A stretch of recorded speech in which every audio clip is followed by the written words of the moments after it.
In any case, I'm really glad to present this work carried out in collaboration with the Stellenbosch University. And Manuela and Johan did all the first part of the identification, production, antimicrobial peptides for preliminary tests against phytoplasma in colonies. So to date, we know that there are no curative treatments available for phytoplasma diseases. Therefore, currently, the management of Grapevine Yellows is mainly based on the insect vector control and uprooting of infected plants and avoiding of planting susceptible species together with the control of propagating materials. But all of them are insufficient to reduce the disease spread. So in the last year, many researchers has become to use a different antimicrobial compound, the so-called AMP, that actually are short polypeptides proteins of about 1250 amino acid residues that are employed against different phytopathogens and that are actually involved in plant innate immunity and that exhibit a broad spectrum antimicrobial activity. And their action is the selective disruption of the microbial membrane in a rapid and not specific way. And this is good because the risk is really low, the risk of a pathogen developing resistance. In plants, one of the well-characterized AMP class are the plant defensins that are characterized very well by cloning and the expression in heterologous system. And at the Stellenbosch University, our collaborators actually were able to use different peptides that you see here in the slides.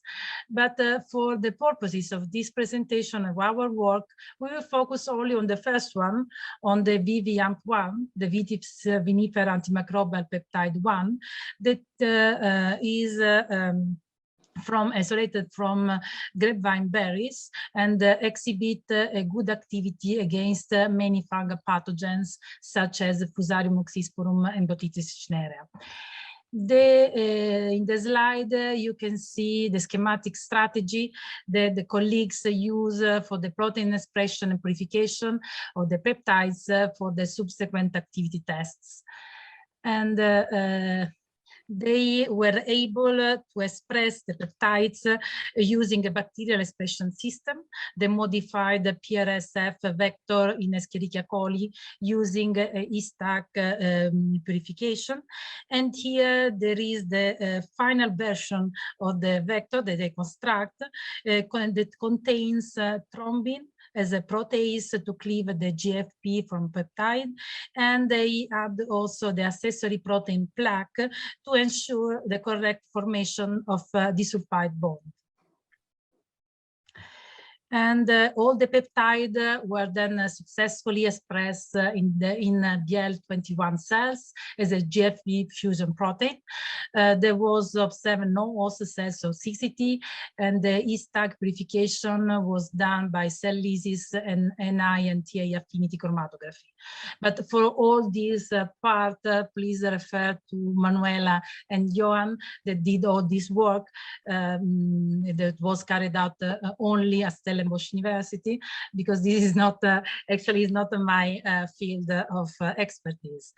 But as I said before, they use in the expression vector the plaque accessory protein and to obtain a better activity of the peptides.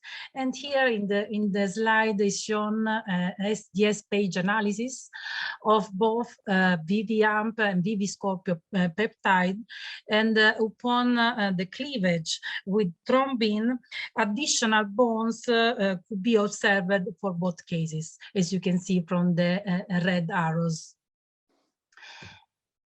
Going to the activity that these peptides show against the pathogens, this is just an example of the activity test carried out against Fusarium oxysporum. And in the two graph is shown the growth inhibition after 24 and 48 hours. Taken together, the peptides show a good inhibition between 50 and 70% of the growth of this fungus. So based on these promising results, together with Johan and Manuela, we decided to test this peptide against phytoplasma culture. So they purified a big amount of peptide and sent us to Italy to test them. And what we select as isolate, phytoplasma isolate for this activity test. We had two different isolates. The 3J, that was the one that I already presented in the IFAS presentation, that is actually an Asteriello isolated from grapevine collected in Italy, and the S51, that is an Asteriello isolated from grapevine collected in South Africa. They were both stored at -80 for 2 years, and they share a good purity of culture and homogeneous morphology of the cell, or the colonies observed under microscope, as you can see here in the pictures. So we decided to perform 3 different tests to test the activity of the peptide, 1 in liquid and 2 in solid culture. And first of all, the one in liquid was the microtitration carried out in the 96 wells plate. And here you can see the schematic procedure. So in the plate, we used 2 different isolates, phytoplasma isolate, the 3J and S51, and the initial concentration of 10.6 CFU per ml, together with the bacterial isolate of Erwinia millovora, the causal agent of fire blight, at the same concentration. And we use 4 different peptide concentration, 0, 5, 50, and 100 microgram per ml. And as positive control for the test, we use a tetracycline antibiotic at the concentration of 0.5 milligram per ml. And as a negative control, we use a blank with only the presence of the different concentration peptide and antibiotics in the wells without any bacterial culture. And for the solid test, we use the antibiogram diffusion test and the bacterial inclusion in agar. So going to the results, these are the results that we obtained in the after microtitration test. And from the top, you can see the 2 pictures of the plates after 24 and 48 hours. And you can see also the color change in the different well that turn from orange to yellow in the 2 phytoplasma isolate, while the blank will remain red for all the time. And after the reading at the spectrophotometer 600 nanometers, the absorbance of the different plate, we could see as expected, a significant reduction of the 2 phytoplasma isolate after 24-hour treatment with the tetracycline, the same as for Erwinia millovora. But while Erwinia millovora was inhibited also after 48 hours with the antibiotic, the 2 phytoplasma strain show an active growth even at the concentration, very high concentration of the antibiotic tetracycline. But looking to the effect of the peptides on the 2 phytoplasma isolate, we can observe a slight reduction in the isolate from South Africa, S51, after 24 hours at the minimum concentration of 5 microgram per ml. And these promising results from this test. But moving to the next technique the antibiogram diffusion method. Here you can see very well the inhibitory disc in the plate with the tetracycline and rifampicin antibiotics in both phytoplasma isolates, 3J and S51.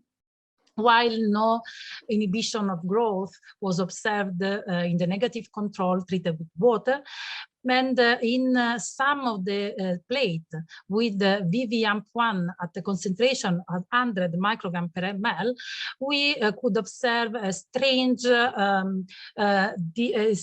inhibitory disc, just like an halo around the membrane. But looking better under the microscope, under the bifocal optical microscope, we couldn't observe any growth in the case of tetracycline and rifampicin.